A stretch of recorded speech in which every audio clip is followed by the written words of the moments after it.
मंडळी, आपण लावलेली बाल्कनीतली किंवा कुंडीतली झाडं यांना फक्त पाण्याची गरज असते असं म्हणतात, पण ते सर्वाय देखील करायला शिकत असतात. सो हाय, हॅलो, नमस्कार मंडळी, मी राजश्री पाटील मनपूर्वक स्वागत करते आपल्या आजच्या एक नवीन व्हिडिओमध्ये. मंडळी, आज आपण एक प्रॅक्टिकल पण खूप महत्वाचा असा टॉपिक पाहणार आहोत. आपण सुट्टींमध्ये बाहेर गावी गेलो तरी देखील मात्र आपली झाडं ही हिरवीगार, ताजी आणि स्ट्रेस फ्री कशी ठेवायची, हा तर मग या व्हिडिओमध्ये तुम्हाला कळणार आहे. त्यासाठी मात्र व्हिडिओ शेवटपर्यंत पहा, कारण या व्हिडिओमध्ये आपण शिकणार आहोत प्लेट मेथड. आणि ही प्लेट मेथड कधी वापरायची, कुठल्या झाडांना वापरायची, त्यानंतर ड्रीप इरिगेशन किटचा कसा वापर करायचा, तिला सेट कशी करायची आणि खास बेबी अडिनियम सारख्या प्लांटची योग्य केअर कशी करायची.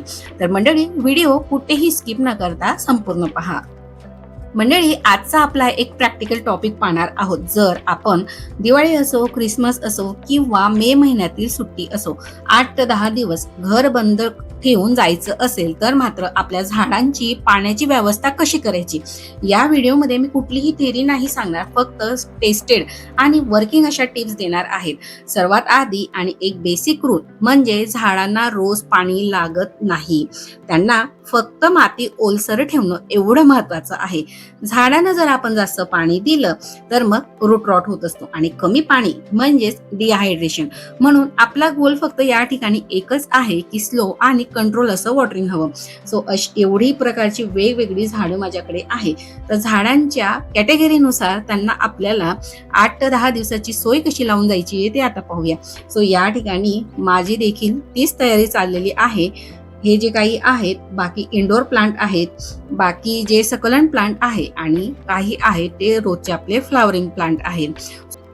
आता सुरुवात करूया इंडोर फॉलेज प्लांट, ज्यामध्ये aglaonema, money plant, spider plant, snake plant आणि माझ्याकडे छोटे छोटे असे पाम ट्री देखील आहेत.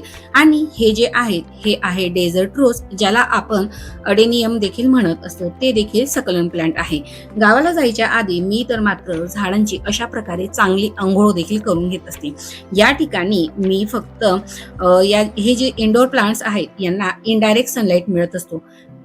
किचन ओट्यावर सिंकच्या साईडला वरती विंडो आहे आणि दुपारचा 12 नंतरचा सूर्यप्रकाश त्या ठिकाणी येत असतो. विंडो क्लोज असल्यामुळे जे काही इनडायरेक्ट सनलाईट आहे ती या ओट्यावर येत असते आणि झाडांना मात्र सूर्यप्रकाशाची जी काही कमी आहे ती मात्र या ठिकाणी भरून निघत असते. इंडोर प्लांट हे कधीही डायरेक्ट उन्हात ठेवायची नसतात, म्हणून मी किचनमध्ये सिंक जवळ खिडकी बंद असतानाही ही प्लांट्स या ठिकाणी ठेवत असते. दुपारचा सूर्य हा खिडकीवर पडतो आणि प्लांट्सला इनडायरेक्ट सनलाईट मिळत असतो. ही जागा इंडोर फॉलेज प्लांटसाठी योग्य आहे आणि यांना आपल्याला प्लेट मेथडने पाणी देखील द्यायचं आहे, जे सर्व झाडांसाठी नाही, पण यासाठी मात्र कुंडीला भरपूर ड्रेनेज होल असणं देखील कंपल्सरी आहे. आता या ठिकाणी मी एका प्लेटमध्ये पाणी घेतलेलं आहे. जर आपली कुंडी मोठी असेल तर तुम्ही त्यानुसार प्लेटची साईज देखील मोठी घेऊ शकता. जरी प्लेट 3 ते 4 दिवसात पूर्ण कोरडी झाली तरी देखील मात्र पॅनिक होऊ नका. आता ही प्लांट मेथड आपल्याला स्नेक प्लांट असो, स्मॉल पाम असो आणि सकुलंट टाईपची जी काही प्लांट्स आहेत त्यांना मात्र ही अवॉइड करायची आहे. या झाडांना प्लेटमध्ये पाणी ठेवलं तर मात्र रूट रॉट होण्याचा धोका खूप जास्त असतो. स्नेक प्लांटला तर जास्त पाणी देखील लागत नाही. प्लेट मेथड वापरण्याआधी कुंडीतील झाडाची माती तपासा. जर माती पूर्ण कोरडी असेल तर वरून थोडं पाणी द्या, माती ओलसर होईल इतकंच पाणी द्या आणि त्यानंतर 15 ते 20 मिनिटांनी प्लेटमध्ये हे पाणी टाका. जर माती आधीच ओलसर असेल तर मात्र वरून झाडाला पाणी देऊ नका. कोरड्या मातीत अचानक प्लेट मेथड लावली तर मात्र पाणी एकदम वर चढत नाही आणि त्याने रूट्स देखील स्ट्रेस होत असतात. सो या ठिकाणी माझ्याकडे हे एक सेल्फ वॉटरिंग प्लांटर आहे, ज्यामध्ये अशा कॉटनच्या नॉट्स आहेत आणि खाली हे पाण्याने जर आपण भांडं भरून ठेवलं तर मात्र जे काही प्लांट आहे ते त्याच्या गरजेनुसार त्या ठिकाणी पाणी घेत असतं. आता ही आहे छोटी छोटी पाम ट्री. पामच्या ट्रीला मात्र अगदी गच्च आणि चिखल होईल अशी माती आवडत नसते. प्रत्येक प्लांटशी मी आधी अंघोळ घालून घेते आणि त्यानंतरच प्लेटमध्ये पाणी ठेवत असते, जेणेकरून फोटोसिंथेसिस देखील व्यवस्थित होईल आणि जे काही माती आहे ती अगदी हलकीशी मात्र या ठिकाणी आपल्याला ओलसर करून घ्यायची आहे. कुंडीतील माती वरून ओलसर असली की प्लेट मधलं जे काही पाणी आहे ते आत खालून वर चढण्यास त्रास होत नसतो आणि याने आपली जे काही झाडाची रूट्स असतात ते देखील व्यवस्थित असे मॉइश्चर राहत असतात. तसं पाहायला गेलं तर थंडीच्या दिवसात इनडोअर प्लांट्सला आठवड्यातून 1 दिवस पाणी दिलं तरी देखील मात्र पुरेसं आहे. पण जवळपास आपण 8 ते 10 दिवसांसाठी बाहेर गावी जर जाणार असलो तर मात्र ही सिस्टीम नक्की ट्राय करा. या ठिकाणी पाम ट्री साठी मी अतिशय छोटीशी अशी प्लेट घेतलेली आहे, कारण यांना जास्त पाण्याची गरज नसते. जर जास्त पाणी दिलं तर मात्र रूट्स जी आहे ती कुजण्याचे चान्सेस जास्त असतात. त्यामुळे मी फक्त झाडं ओलं करून घेतली, माती ओलसर ठेवलेली आहे आणि प्लेटमध्ये अगदी अर्धा ते 1 इंच एवढ्याच क्वांटिटीमध्ये त्या ठिकाणी मी पाणी ठेवलेलं आहे. त्याचप्रमाणे या ठिकाणी रबर प्लांट आहे, ॲग्लोनिमाचे 2 ते 3 टाईप आहे. सो सगळ्या झाडांना अशा प्रकारे आपल्याला माती मात्र ओलसर करायचं विसरायचं नाही. तर मंडळी, या ठिकाणी इंडोर जी प्लांट होती त्या प्लांटची साईज, कुंडीची साईज आणि त्यानुसार प्लेटच्या साईजनुसार मी या ठिकाणी यांची सोय लावून घेतलेली होती. आता एक खूप महत्त्वाचं असं झाड ज्याची आपण सोय पाहूया आणि ते म्हणजेच बेबे अडेनियम होय, म्हणजे ज्याला डेझर्ट रोज देखील म्हणत असतात. हे झाड बाकी झाडांसारखं नाही, हे एक सकलन टाईप असं प्लांट आहे. म्हणजेच हे झाड त्याच्या कॉर्डेक्समध्ये पाणी साठवून ठेवत असतं. हे आहे थाउजंड्स बेबी ऑफ मदर असं नाव आहे. त्यानंतर अडेनियमचे जवळपास माझ्याकडे 8 ते 9 एवढ्या प्रकारचे प्लांट्स आहेत.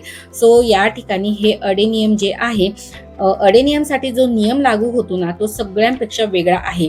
अडेनियमला पाण्याचा अभाव हा मारत नाही, पण मात्र जास्त पाण्याने झाड हे खराब होत असतं. अडेनियमसाठी योग्य सोय म्हणजे बाहेर जाण्याआधी 1 दिवस माती तपासा. जर माती पूर्ण कोरडी असेल तर फक्त हलकसं पाणी द्या. जर माती पूर्ण कोरडी असेल तरच मात्र याला आपल्याला पाणी द्यायचं आहे. माती ओलसर होईल आणि त्यात चिखल तयार होईल इतपावत मात्र पाणी द्यायचं नाही. एवढी मात्र काळजी ही आपल्याला घ्यायची आहे. सो या ठिकाणी तुम्ही पाहू शकता मी अगदी हलक्या हाताने या ठिकाणी फक्त पाण्याचा स्प्रे करून ठेवत आहे, कारण की अडेनियमचं जे काही स्टेम आहे त्याला कॉर्डेक्स म्हणत असतात. त्या ठिकाणी ते पाणी जे आहे ते स्टोअर करून ठेवत असतं. शिवाय अडेनियमची जी काही माती आहे ती इतर प्लांट्सपेक्षा वेगळी आहे. सो अडेनियमवर देखील 2 ते 3 व्हिडिओ मी चॅनलला शेअर केलेले आहेत. तुम्ही देखील अडेनियमची कशी काळजी घेतात ते देखील मला नक्की सांगा. या ठिकाणी पाण्याचा स्प्रे झाल्यानंतर अगदी थोडंसं पाणी जे आहे ते मी मातीमध्ये टाकून कुंडीमध्ये टाकून घेत आहे, कारण की पूर्णपणे जी माती आहे ती कोरडी आहे आणि पुढचे 9 ते 10 दिवस पुन्हा या झाडांना कुठल्याही प्रकारचं मॉइश्चर मिळणार नाही आहे. सो मी या ठिकाणी इंडोर प्लांट प्लस सकलंट प्लांट हे एकाच ठिकाणी ठेवणार आहेत. यांनाही इनडायरेक्ट आणि ब्राईट किंवा पार्शियल सनलाईटची गरज असते आणि या ठिकाणी माझ्या या विंडो थ्रू हा जो सनलाईट असतो तो दुपारचा 12 वाजेपासून तर संध्याकाळी 6 वाजेपर्यंत अगदी व्यवस्थितरित्या येत असतो. म्हणजे फिल्टर सनलाईट जी आहे ती झाडांना मिळणार आहे आणि झाडं देखील व्यवस्थित सस्टेन करू शकतात. शिवाय जर झाडं आपण एकाजवळ अशा एकत्र ठेवली तर त्यामध्ये जी काही ह्युमिडिटी असते ती देखील मात्र मेंटेन राहण्यास मदत होत असते. सो मंडळी, तुमच्याकडे देखील इंडोर प्लांट्स असतील आणि तुम्ही बाहेर गावी जाणार असतील तर सेम मेथड मात्र नक्की यूज करून पहा. आता हे तर झालं आपलं इंडोर प्लस सकलम प्लांट बद्दल. आता जरा फ्लावरिंग प्लांटसाठी देखील बेस्ट असं सोल्युशन पाहूया. यामध्ये जास्वंद असो, गुलाब असो, अपराजिता असो, तुळस असो, कडीपत्ता असो, मोगरा असो, यांसारख्या झाडांना मात्र प्लेट मेथड ही अजिबात चालत नाही. सगळ्यात सेफ आणि इफेक्टिव्ह मेथड म्हणजे बॉटल ड्रीप इरिगेशन. या आधी देखील मी 2 ते 3 व्हिडिओ तुमच्याशी शेअर केलेले आहे बाहेर गावी जाताना. त्यामध्ये मी रोप मेथड देखील यूज केलेली आहे. ती देखील बेस्ट असं सोल्युशन आहे. दरवेळेस मी जे काही 5 लिटर अशी बकेट असते त्यामध्ये मी 8 ते 10 अशा कॉटनच्या नॉट्स सोडत असते आणि त्या थ्रू झाडांना पाणी देत असते. ती मेथड देखील बेस्ट आहे. पण या वर्षी मात्र मी अशा प्रकारची जी काही इरिगेशन किट होती ती परचेस केलेली होती आणि 10चा पॅक जो आहे तो मी घेतलेला होता.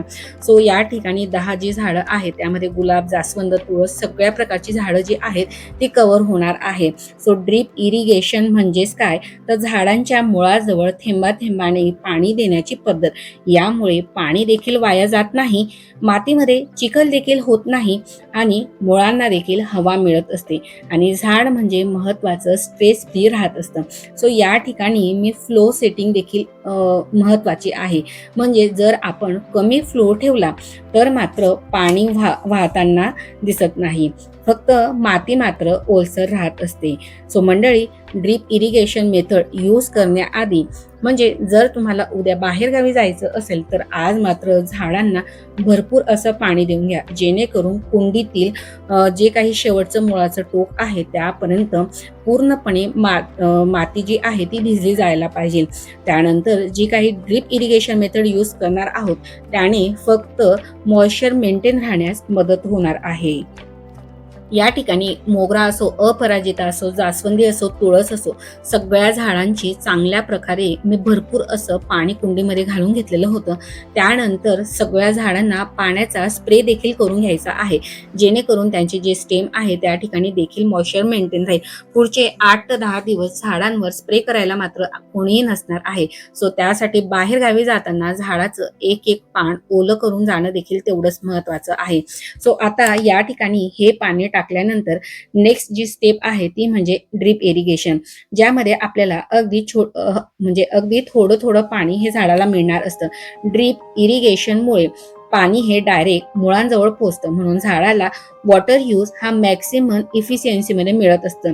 थेट पाण्याचा देखील त्या ठिकाणी ओढ वाहत नसतो आणि माती देखील चिखल किंवा बुडलेली होत नसते आणि त्यामुळेच रूट रॉटचा जो काही धोका आहे तो देखील मात्र त्याने कमी होत असतो. जर आपल्याकडे सेटअप व्यवस्थित असेल तर मात्र 8 ते 10 दिवस सुट्टीला गेलो तरी देखील झाडांना मात्र सतत पाणी मिळत असतं आणि झाड देखील इझिली मात्र सर्वाइव्ह करत असतात. आता ही किट लावण्याआधी झाडांना एकदा व्यवस्थित पाणी देऊन घेतलेलं आहे. माती आधीच थोडी ओलसर ठेवावी, मग ड्रीप चालू करावी, ते देखील अगदी लो फ्लो मध्ये. कारण कोरड्या मातीत जर ड्रीप केली तर मात्र पाणी हे इव्हनली पसरत नसतं. सो कोरड्या मातीत अजिबात ड्रीप चालू करू नका आणि ड्रीप चालू करून बाहेर देखील जाऊ नका किंवा हाय फ्लो देखील मात्र याचा ठेवू नका. तर या ठिकाणी पूर्णपणे झाडाची अंघोळ झालेली आहे आणि कुंडीतील मातीच्या जी आहे ती खालच्या टोकापर्यंत पूर्णपणे या ठिकाणी पाणी हे मेंटेन राहिलेलं आहे. सो आता ड्रीप इरिगेशनमुळे फक्त रूट्सला मॉइश्चर मेंटेन ठेवण्याचं काम आहे. सध्या थंडीचं प्रमाण भरपूर वाढलेलं आहे, त्यामुळे असंही आपण रोज झाडांना पाणी देत नसतो. जर एक दिवशी पूर्णपणे फुल असं पाणी दिलं तर पुढचे 2 ते 3 दिवस झाडं आरामात सस्टेन करत असतात आणि अशाच पद्धतीने जर आपण या ठिकाणी ड्रीप इरिगेशन जर लावून गेलो तर पुन्हा पुढचे 4 दिवस देखील आरामात झाडं हे सर्वाइव्ह करून घेत असतात. सो अशा प्रकारे माझ्याकडे 10चा जो काही हा इरिगेशन किटचा सेट आहे, तर मी या ठिकाणी 10 कुंड्यांना अशा प्रकारे ही मेथड यूज करून घेणार आहे. पण सर्वात महत्त्वाचं म्हणजे जी काही आपण बॉटल्स या ठिकाणी वापरलेल्या आहेत त्याला तुम्ही भरपूर असे एखाद्या बारीक पिनने होल देखील करून घ्या, जेणेकरून एअर बबल जे आहे ते रिमूव्ह होऊन जातील आणि ड्रीप इरिगेशन मात्र कुठेही स्टक न होता कंटिन्यू फ्लो त्याचा व्यवस्थित राहणार आहे. शिवाय कुठल्याही झाडाला तुम्ही पाहू शकतात अशा प्रकारे भरपूर असे ड्रेनेज होल असायला हवे, जेणेकरून जेही पाणी देऊ ते व्यवस्थित प्रकारे बाहेर निघून जाईल. उरलेली जी काही झाडं होती त्यांना मी अशा प्रकारे टब मेथडचा देखील वापर करून घेणार आहे. तुमच्याकडे जर एखादं पसरत भांडं असेल किंवा अशा प्रकारचे प्लास्टिकचे टब असतील तर त्यामध्ये देखील तुम्ही 1 ते 2 बकेट पाणी ओतून घ्यायचं आहे. आणि या ठिकाणी मी एका टबमध्ये जवळपास माझे 3 प्लांट बसत होते. सो जवळपास मनी प्लांट असो किंवा या ठिकाणी जे काही पर्पल हर्ट आहे किंवा या व्यतिरिक्त जे काही स्पायडर प्लांट, उरलेली जीही प्लांट होती ती मी अशा प्रकारे टबमध्ये ठेवून घेणार होती, जेणेकरून खालून जे काही रूट्स आहे ते पाणी घेऊ शकतात आणि त्या ठिकाणी देखील ह्युमिडिटी मेंटेन राहणार आहे. म्हणून बाहेर गावी जाण्याआधी जर तुम्ही सगळ्या झाडांना अशा प्रकारे एकाच जागेवर कलेक्ट करून ठेवलं तर मात्र पाण्याचं इव्हापोरेशन देखील कमी होत असतं, त्या ठिकाणी ह्युमिडिटी मेंटेन राहत असते आणि मॉइश्चर मेंटेन राहिल्याने झाड देखील व्यवस्थित प्रकारे सर्वाइव्ह करत असतात. पण चांगल्या प्रकारचं जे काही भरपूर असं पाणी जोपर्यंत ड्रेनेज होलच्या बाहेर पाणी निघत नाही तोपर्यंत भरपूर असं पाणी झाडांनी देऊन घ्या. संपूर्ण झाडांच्या पानांवरची धूळ देखील धुवून घ्या, जेणेकरून पुढचे 8 ते 10 दिवस झाड हे स्ट्रेस फ्री आणि फ्रेशपणे सर्वाइव्ह करू शकतील. मंडळी, झाडांना रोज पाणी देणं म्हणजेच काळजी नसते. खरी काळजी म्हणजे झाडाची तहान ओळखणे आणि त्याला योग्य पद्धत वापरणे.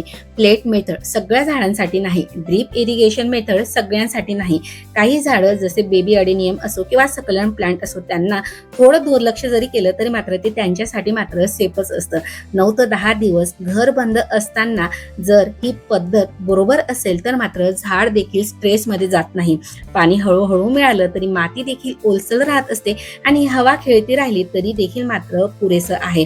सो मंडळी, आजचा हा व्हिडिओ तुम्हाला थोडा जरी हेल्पफुल ठरला असेल आणि तुम्ही देखील बाहेर गावी जाण्याआधी यातील सगळ्या स्टेप फॉलो करून बघा. परत आलात ना, तुम्हाला तुमची झाडं ॲज इट इज कंडिशनमध्ये मिळणार आहे. मंडळी, आजचा हा व्हिडिओ तुम्हाला थोडा जरी हेल्पफुल ठरला असेल तर मात्र व्हिडिओला भरभरून लाईक करा, शिवाय हाईप देखील करा. आणि हो मंडळी, हा व्हिडिओ त्या मित्रमंडळींसोबत देखील शेअर करा ज्यांनी आता ट्रिप प्लॅन केलेला आहे किंवा ते बाहेर गावी देखील जाणार आहे. सो त्यांना या व्हिडिओचा नक्कीच उपयोग होणार आहे, जे आपले गार्डनिंग फ्रेंड आहेत. चला तर मग मंडळी, अशाच प्रॅक्टिकल आणि सायन्स बेस्ड गार्डनिंग व्हिडिओसाठी मात्र अजूनही तुम्ही जर चॅनलला सबस्क्राईब केलं नसेल तर मात्र पटकन सबस्क्राईब बटन प्रेस करून त्यासमोरील बेल आयकॉन प्रेस करून ऑल्सो ऑप्शन सिलेक्ट करा, जेणेकरून येणाऱ्या लॉंग आणि शॉर्ट दोन्ही व्हिडिओ पाहता येतील. शॉर्ट व्हिडिओ मध्ये देखील मी छोट्या छोट्या गार्डनिंगच्या टिप्स तुमच्याशी वेळोवेळी शेअर करत असते. चला तर मग मी देखील आता माझ्या झाडांची सोय लावून घेतलेली आहे. त्यानंतर 8 ते 10 दिवसानंतरचा रिझल्ट देखील मात्र तुमच्याशी शेअर करणार आहे. त्यासाठी मात्र तुम्हाला चॅनलला फॉलो करावं लागणार आहे. भेटूया पुन्हा एका नवीन आणि माहितीपूर्वक व्हिडिओमध्ये. तोपर्यंत मात्र तुमची आणि तुमच्या झाडांची देखील काळजी घ्या. So take care and bye friend. Happy gardening.